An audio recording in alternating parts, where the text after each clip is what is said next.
Welcome to our meditation conversation. Let's begin this week with a relaxation meditation. So we can find a comfortable seat, preferably sitting with a straight spine, if that's comfortable.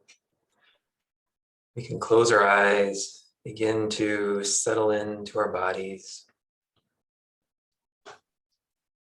We can start by focusing on our toes. Feel each and every one of your toes, the ends of your feet. Maybe you can wiggle them around a little bit to become aware of each individual toe. And then start moving your awareness up to the top of your foot, the sides of your feet, the bottom of your feet. Noticing the heel, the ankle, and continuing moving up into the calves. We can clench our calf muscles, squeeze them tight, and then relax them. Notice your knees. Can you feel the top of your knee, the side of your knee, the back of your knee, the inside of your knee? Now become aware of your thighs. We can clench the big thigh muscles in our legs, squeeze those tight, and allow them to relax. Now, notice your hips, notice your seat. Become aware of the sides of your hips, the backs of your hips, the lower back, your stomach. Let's clench those abdominal muscles, squeeze them tight, and then relax. Now notice your lower ribs, the sides of your ribs, middle of your back,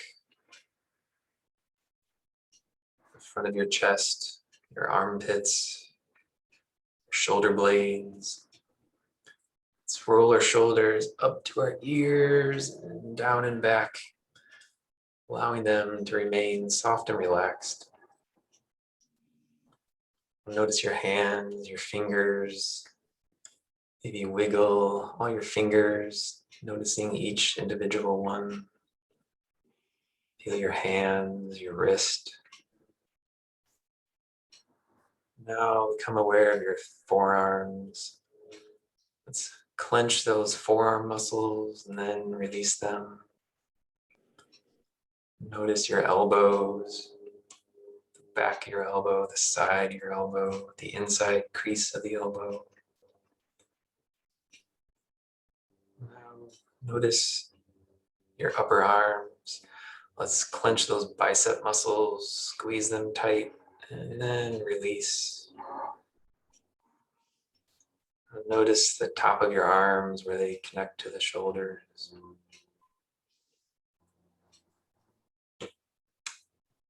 Now, notice your neck. You can align the neck over the shoulders. Maybe if it feels good, you can slightly tuck the chin. Notice your jaw. Maybe wiggle the jaw back and forth. Notice if it's clenched and tight. Now notice your nose, your cheeks, your eyes. Maybe let's clench your eyes, squeeze up the face, and relax the face, relax the eyebrows, relax the ears. Feel the back of your head, the sides of your head, the slope of your skull as it reaches up to the crown of your head.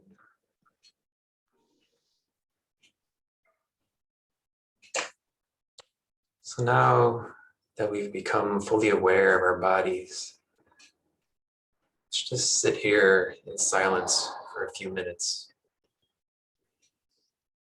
You can either just hold your awareness on your body. If you'd like something to occupy the mind, you can count your inhales breathing in to a count of 5 and exhaling to a count of 5. That feels good to help focus the mind. So we'll sit here for a few minutes.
And when you're feeling ready, you can slowly deepen your inhales.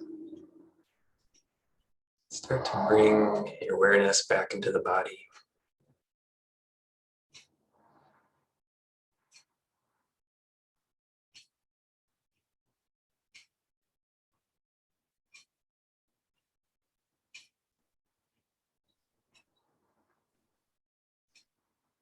When you're ready, you can open your eyes and rejoin us.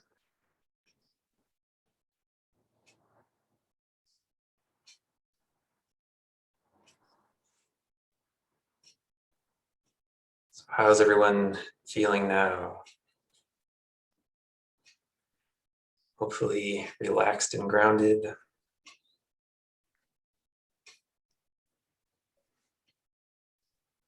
All right, so we have a lot of new faces this week. A lot of people from the yoga immersion last week. I think the only person here who's not from yoga is Maria. That's my brother-in-law's sister. Just wanted to say hi to her. Hello. So for all the new people, I thought I'd briefly talk a little bit about my background and my approach to teaching, just to give you some context where I'm coming from. I studied for about 10 years with a teacher in a tantric Buddhist mysticism lineage that traces its roots back to Bhutan. And I found this teacher, or studied with the teacher for about 10 years. And I found her when I was in a place in life where I was completely lost and searching for meaning. It was right after I had finished my PhD in molecular biology. So the world should have been my oyster at that point, but I just felt lost and searching for meaning. I didn't know what I wanted to do with my life. And the thought of just working the rest of my life filled me with a sense of dread.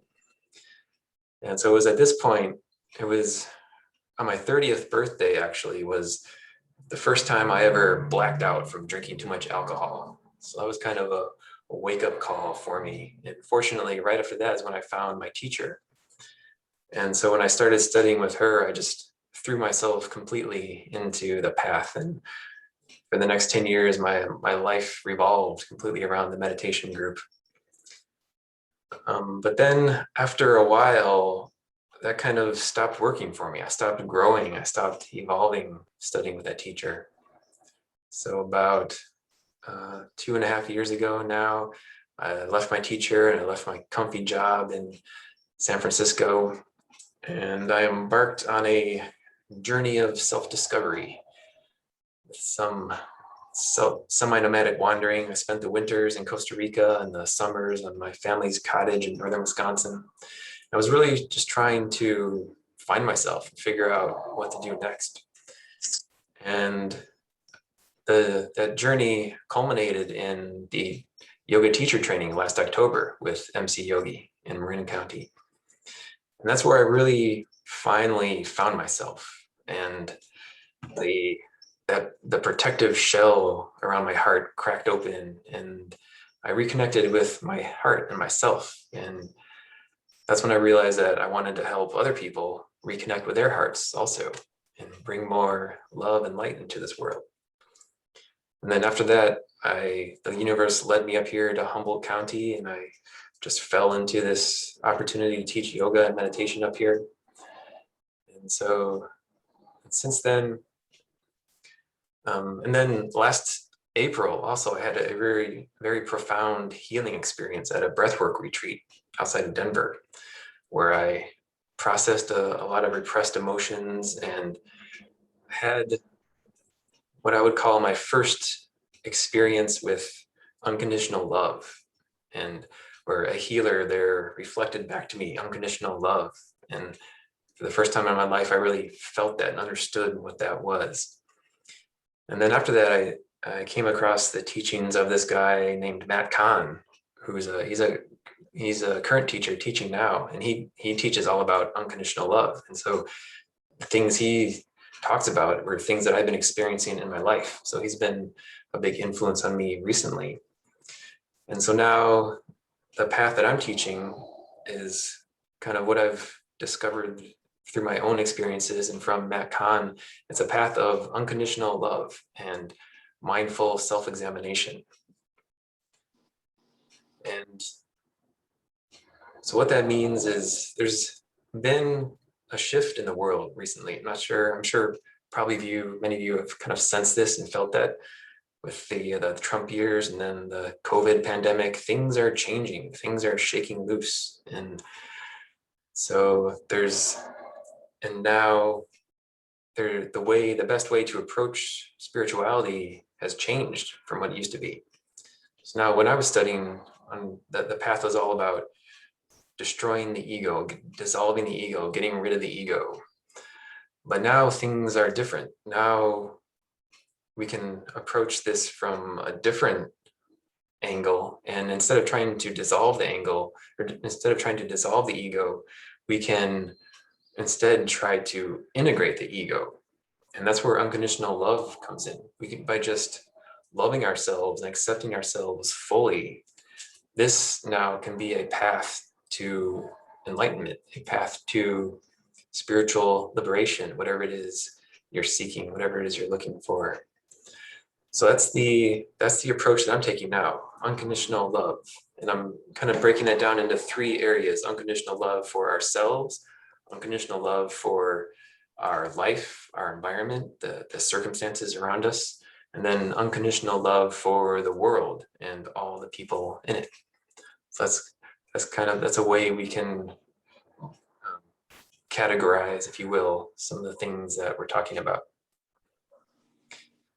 And so I think at this point, I'll stop and ask if there's any questions about that. Any questions or comments, anything you want to know more about? I think that's beautiful. Thank you.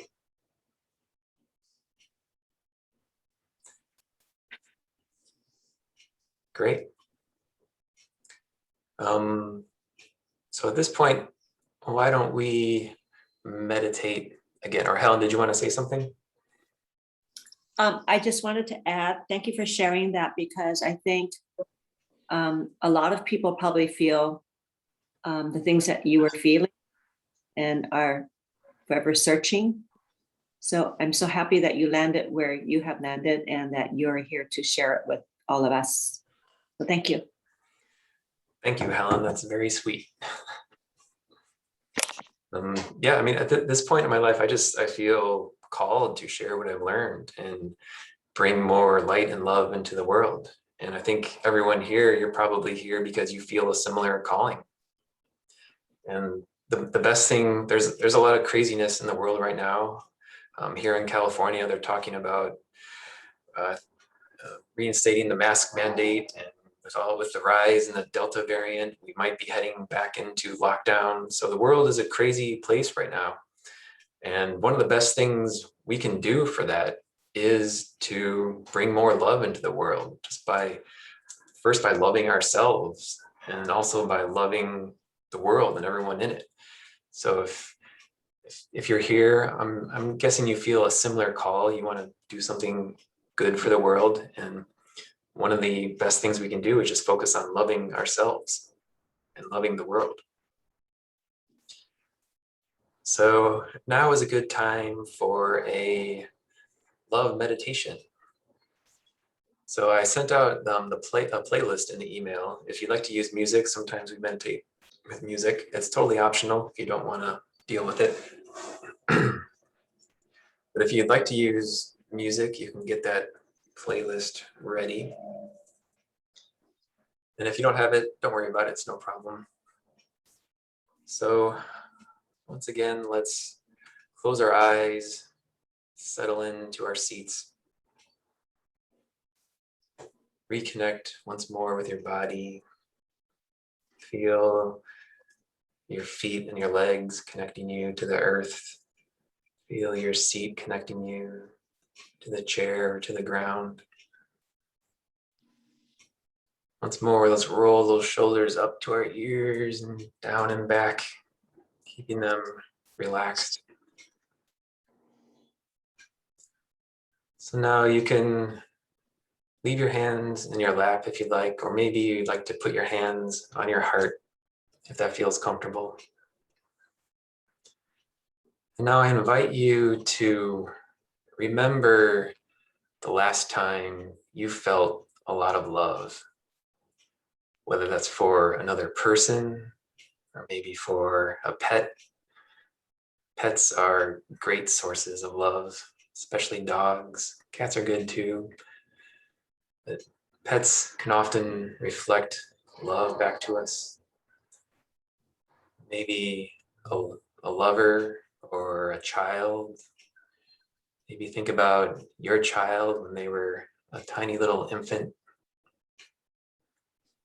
Just whatever reminds you, whatever first comes to mind when you think about the last time you felt a lot of love. So just remember that feeling of love for another person or for an animal or a situation, maybe when something really happy and joyful happened in your life. So this feeling of love that you're remembering, I'll give this love to your own heart. Just pour it into your heart. If it helps to visualize, you can imagine your heart is just bathing in warm, soft light that's surrounding your heart, bathing it in compassion and warmth and love, seeping into all the little cracks in your heart, filling you with love and warmth.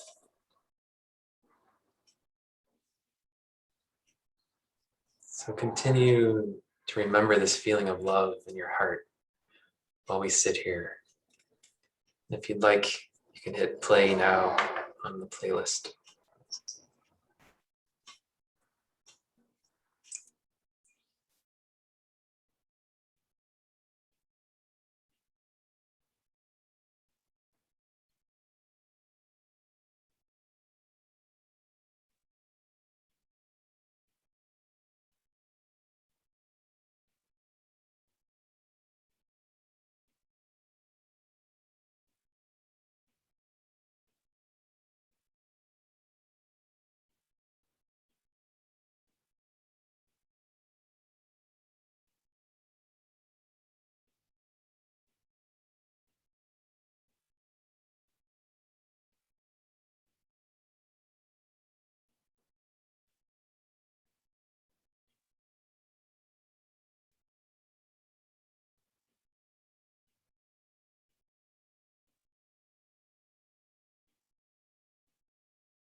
Once again, slowly deepen your inhale,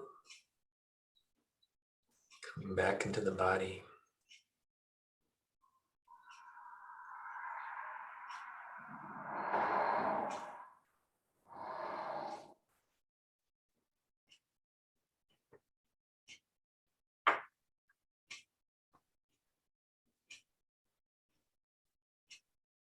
So how was that meditation?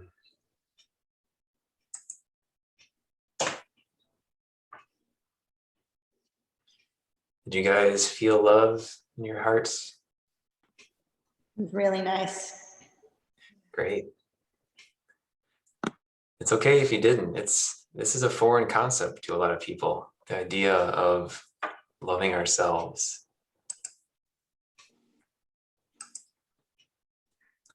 If you didn't have the music, I was playing All the Love in the World by MC Yogi. That's a great song to meditate to, because Nick, he really just emanates love. That's why it feels so good to be around him, because he's just a loving, shining being, and a lot of his music has a lot of love in it.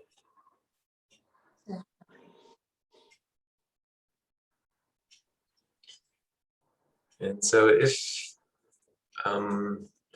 while we meet here, if you come back regularly, I invite you in your life to think about the obstacles that prevent you from loving yourself unconditionally, and that obstacles that prevent you from loving your life or loving the world. And we can discuss them here. Because all these teachings they're just meant to be the start of a discussion. It's only by talking about them and thinking about them and actually trying to implement them in our lives that we can progress down the spiritual path. So whenever you have questions, I invite you to ask them. And you're probably not the only one who has that question. And so when I answer them, it can help a lot of people usually. I read the article that you put as the reading before class. And I think that resonated a lot with me as far as, building walls and having to break them down. I'm in a meditation teacher training right now.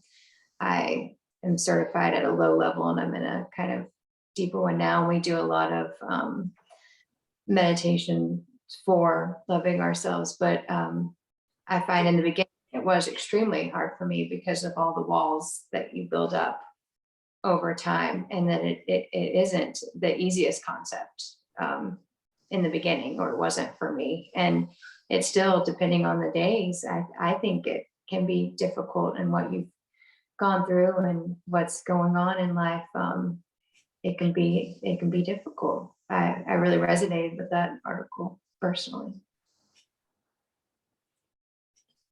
Yeah, great. It can be very difficult. And so in case anyone didn't see that article, I talk about how as we go through life, as we're growing up in our childhood, oftentimes we're wounded emotionally, and that teaches us to close off our hearts to protect ourselves. And then on top of that, we repress a bunch of emotions, and that just builds up this thick protective shell around the heart. And it can take a lot of work to chip away at that protective shell and break through. So it's not uncommon to struggle to love ourselves. I know I did for a long time. This reminds me of a poster I just saw at my son's open house for back to school tonight. And it was, all these positive sayings, but one was like, always be happy. And I just think that's like what you said with the repressing emotion, like it's the toxic positivity. Like not anyone is always happy. We're just boxing stuff up to have to deal with later. Yeah, and that's a great point. There is a lot of spiritual teachings can be misconstrued and abused almost in a way, that the idea of positive vibes only. And you may have heard of the concept of spiritual bypassing or toxic positivity. And that's the idea of it's never a good thing to just try to force ourselves to feel love. It never works to just try to force ourselves to feel positive. But this whole idea of unconditionally loving ourselves, that includes loving all of the negativity inside us, all the darkness inside us, all the sadness, all the anger, all the frustration. And an important part of loving ourselves unconditionally is allowing ourselves to feel all of those negative emotions. And we're conditioned in this society. We're taught from an early age to repress a lot of our emotions, especially negative emotions. And so it's important, and a critical first step towards loving ourselves is allowing ourselves to express and feel all those negative emotions. So yeah, thanks for bringing that up, Maria. And when I say, when I talk about loving yourself, it's, I hope no one never ever misconstrues that to mean that you should love yourself. You should only feel good all the time. Like, no matter how much you love yourself, we're all gonna have valleys and hills. We're all gonna go through times where it feels bad. And like Courtney was saying, some days I wake up and I just wake up in a funk, and kind of just feel miserable and feel like I hate the world and everything sucks. And that's because there's a lot of pain out there in the world, and it's easy to get caught up in that negative way of thinking. And when that happens, it's important to realize that it's okay to feel bad, and we should just allow ourselves to feel that bad and examine it. And so that's what in addition to unconditional love, a critical part of the spiritual path is what I call mindful self-examination. And that's being willing to radically and honestly look at what's going on in our minds, look at the emotions that are rising in our minds, look at the thoughts that are coming up our minds, even if they're quote unquote bad thoughts or negative thoughts. It's very important to allow those bad thoughts to come up and allow those negative emotions to arise so that we can feel them and allow them to move through our body and allow ourselves to process them. And if we've been repressing emotions for a long time, when we first start doing this, it can be very uncomfortable. And it can seem like when we first start allowing ourselves to feel sadness, it can seem like there's just an infinite pool of sadness inside us, and that's natural. But it gets better with time.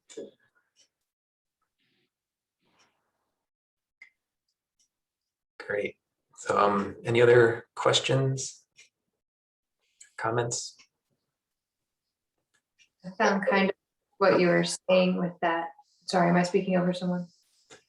Helen wanted to talk, but you can go No. first. She can go next. And No, finish. No, go ahead. Okay. I was just gonna say that I think I found that a good, like, kind of to what you were saying, a good complementary practice to the love meditation, and it's very much close to what you were saying, is a nice acceptance, a mindful acceptance practice. Yeah, Oh, great. Mhm. sorry, Helen. No need to. I wanted to just share that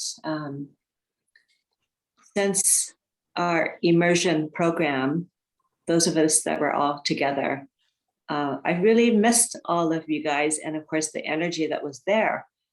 And I returned home to work and had a situation that wasn't the best situation and I had to handle it. And I kept thinking about how to handle it. And then I started to handle it kind of in the traditional way that one would at work.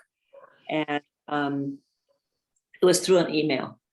But I kept focusing on that. I was going to do this meditation with all of you today. And when I saw the song that you were offering, I was so happy because, I just love that song and wanted to sort of be bathed in it with all of you again. And it felt just like that. So I felt all the love. But I want to tell you that the situation at work that I had to handle, that I sort of handled the traditional way, wasn't the best way, because the response I got back from the person was a standard defensive response. You know, when you bring up a problem with somebody and you try to fix the problem and you ask the person that was involved with the problem, most people, especially if they don't have any of the teachings that we have, they go defensive. So I immediately read defensive in that email. And so I knew I had to do something about it, but I didn't quite know what to do. And then all of a sudden I said, I know what to do. You just have to apply love. And I just sat and sort of did a meditation and just loved myself, loved everything. And the problem wasn't a problem anymore. And I was grateful for the other person to even be involved with me with this problem. And I picked up the phone and I called this person. And I didn't know really what to say. I didn't practice it. I didn't think about it. But I just said, I know I have to show this person love, that I love them, appreciate them. And that's kind of how I handled it. And it was beautiful. So that happened just a few hours before this. And so I'm just coming to this, actually quite emotional, because it was, it was looking forward, Matt, to what you're teaching us and being with all of you. And so I appreciate that there's a special moment that we can dedicate to like-minded people being together. And, you know, I can feel the energy from all of you, just to know that we have this space together. So it really helped me today. It was a pretty big deal, my work situation, and it really helped me. So I just want to share that with Matt, especially, and with everyone. Thank you for letting me share that. And I'm kind of overjoyed with happiness right now and love. Oh, that's beautiful, Helen. Thank you for sharing. Yeah, almost any situation can be improved by bringing more love into it, bringing more love to ourselves, bringing more love to the other person. Whenever someone's lashing out at us or defensive, or even if they're intentionally trying to hurt us, that's their behavior comes from their pain and from the pain they've experienced in the past. So love can always help, even the worst behaviors, that they're caused by a lack of love and they're caused by pain.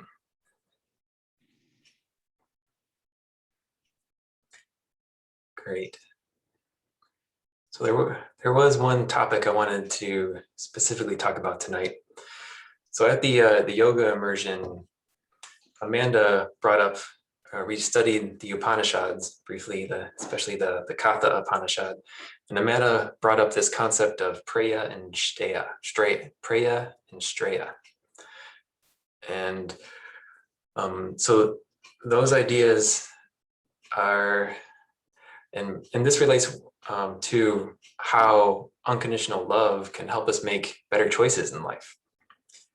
So the idea of Preya, I like to think of that as those compulsive behaviors that bring instant gratification to us, but ultimately are unhealthy in the long run. So this can be obvious things like drug and alcohol abuse, cigarette smoking, things that give us an immediate high or buzz, but when they're overindulged, they cause health problems for us. But even more subtle things like unhealthy relationships with people, even unhealthy relationships with work. Overworking can be a way it can be a compulsive way that we damage ourselves. Even over exercising can be a way.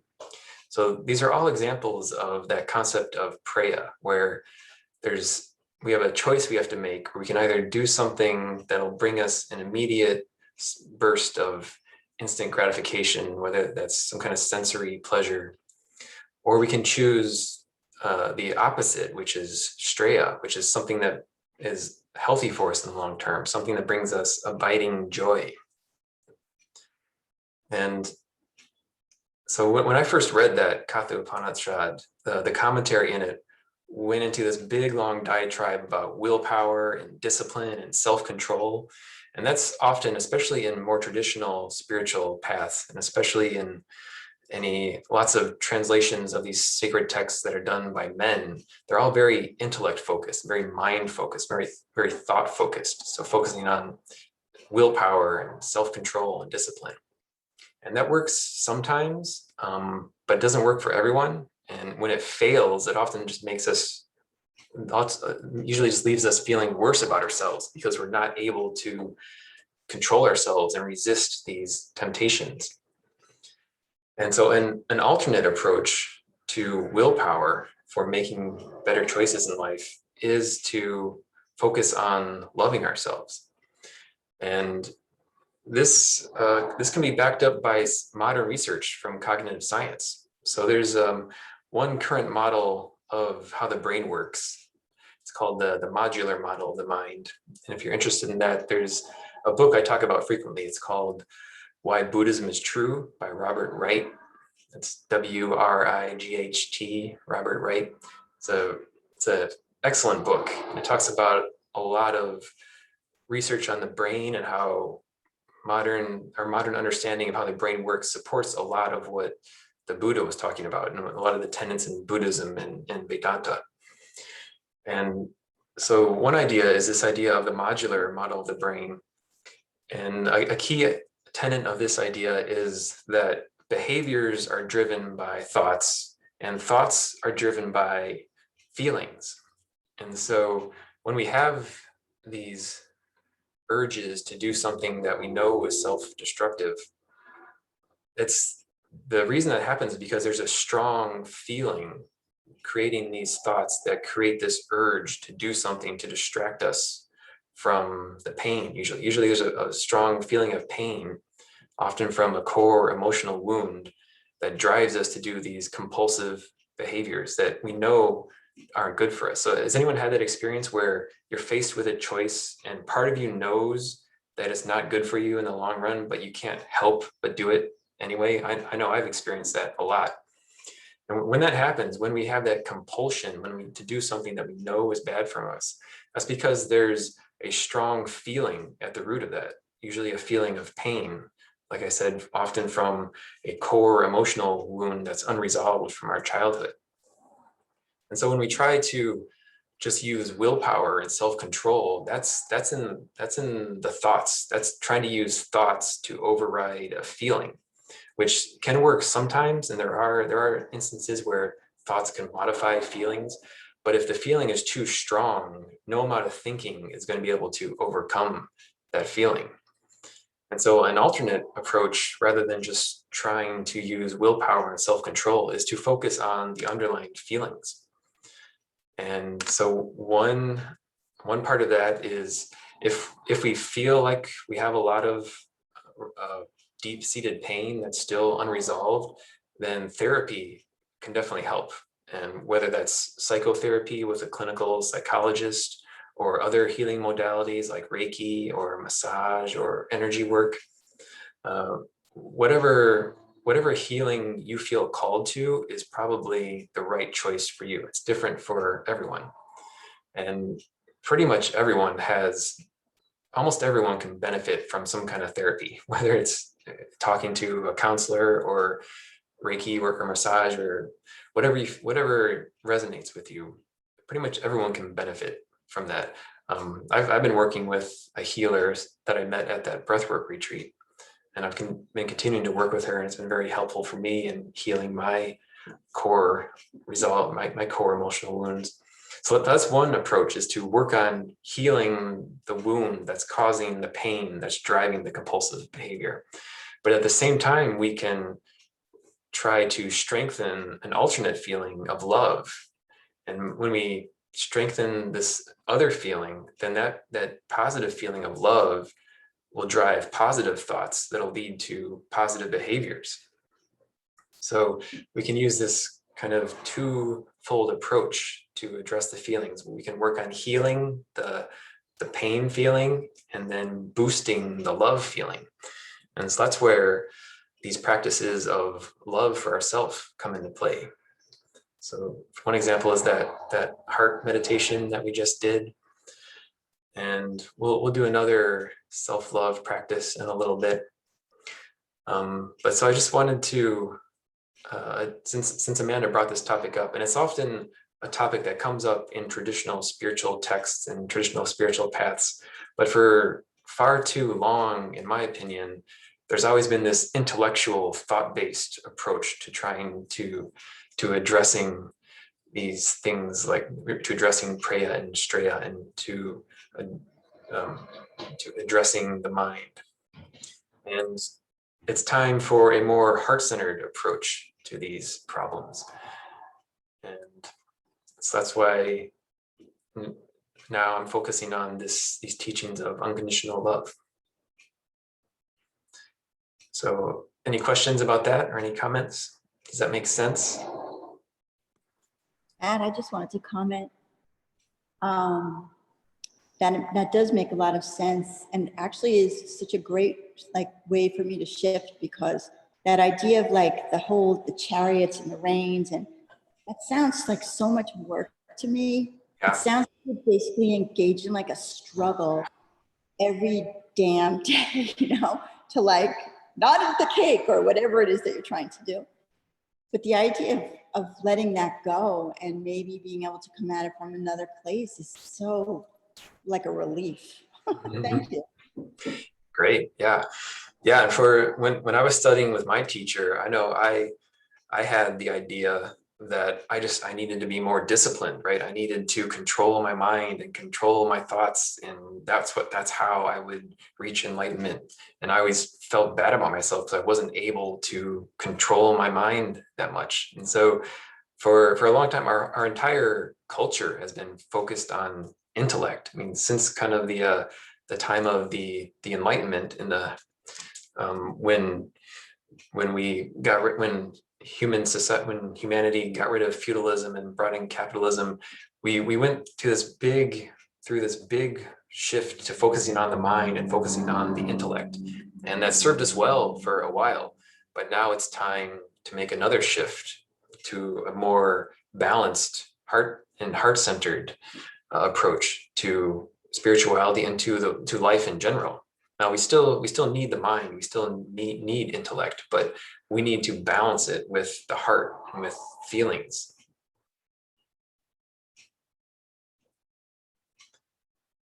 So any other questions, comments?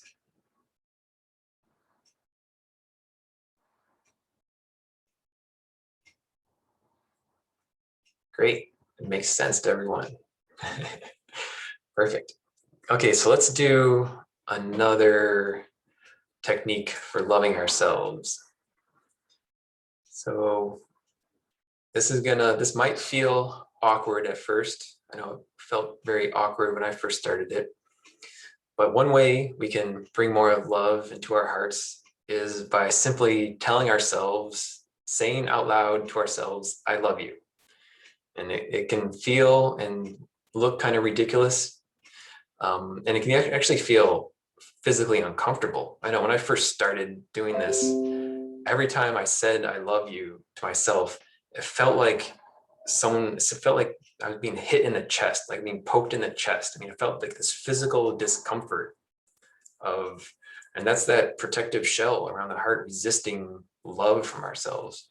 And so if this feels uncomfortable at first, that's perfectly normal. If it feels ridiculous and you feel like laughing, that's fine too. It's totally normal. But let's find a comfortable seat. And I'm going to set the timer on my phone. And for 1 minute, we're all just going to say out loud, I love you. And I invite all of you to unmute your mics so we can all hear how ridiculous we all sound. So you can close your eyes if that makes it easier. Or you can keep them open, it's your choice. And yeah, maybe you want to put your hands on your heart so you can actually feel it. All right, so now I'm going to start my timer and we're just going to say, I love you over and over again for a minute. And I invite you to make it playful, make it melodic. You can say it different ways, like say, I love you, I love you. Just have fun with it, play around with it, be totally ridiculous, and make it light and easy. Okay, so I'm going to hit start now. I love you. I love you. I love you. love you. I love you. I love you. I love you. I love you. Love you. Love you. Love you. Love you. I love Love you. you. Love you. you. Love I you. love you. you. Love you. Love Love you. you. Love you. Love you. I love Love you. Love you. I love you. I love you. Love you. Love you. Love you. Love you. Love you. I love you. Love you. Love you. Love you. Love Love you. you. I love Love you. you. I I love you. Love you. love Love you. I love Love Okay, the you. minute is up. So how did that feel? Kind of ridiculous? that was Sweet. I loved it. It was really sweet. Yeah. Yeah. So I invite you to make that a daily practice. First thing in the morning, if you have a meditation practice already, you can just do that before or afterwards. Or if you don't have a daily practice, maybe this can be the start of your practice. And just see how it feels over time. If it gets easier, if it gets uncomfortable, some days it'll be harder, some days it'll be easier. And so I just invite you to add that as a practice to bring more love for yourself into the world. And I feel like I should say, it's never selfish to love ourselves. I mean, I think it can seem selfish, but when we love ourselves, that's bringing, loving ourselves brings as much love into the world as loving another person. And so it's not selfish to love ourselves. That's just bringing more love into the world, whether it's love for us or love for another person. It's all just love. And what the world needs now, more than anything, is more love in the world. So when we do these practices of loving ourselves, it's making the world a better place. I just feel like I should add that. All right, so we're about out of time. Any final questions or comments? Thank you so much. Oh, Yeah. yeah, My thank heart you. feels full. Wonderful. Yes. Yeah, thank you all so much for joining us. And I put this video on the Abbey of the Redwoods website, and there are more videos there about unconditional love, and there's lots of meditation techniques on there if you need inspiration. So, and blog posts that I write about these kinds of things on. So if you ever need some inspiration, you're welcome to go to the website and look there. And like I said before, I invite you in this next week to think and notice in your life obstacles that arise that prevent you from feeling love, whether it's for yourself or for your life or for the world. And we'll talk about them here. And it'll be a good learning experience for all of us. Great. So if there's no other questions, I'll say thank you to all of you. Thanks, Matt. Thank you so much. Thank you. And Good have Everybody. a wonderful week. You Bye, too. y'all. Bye, everyone. Bye, y'all.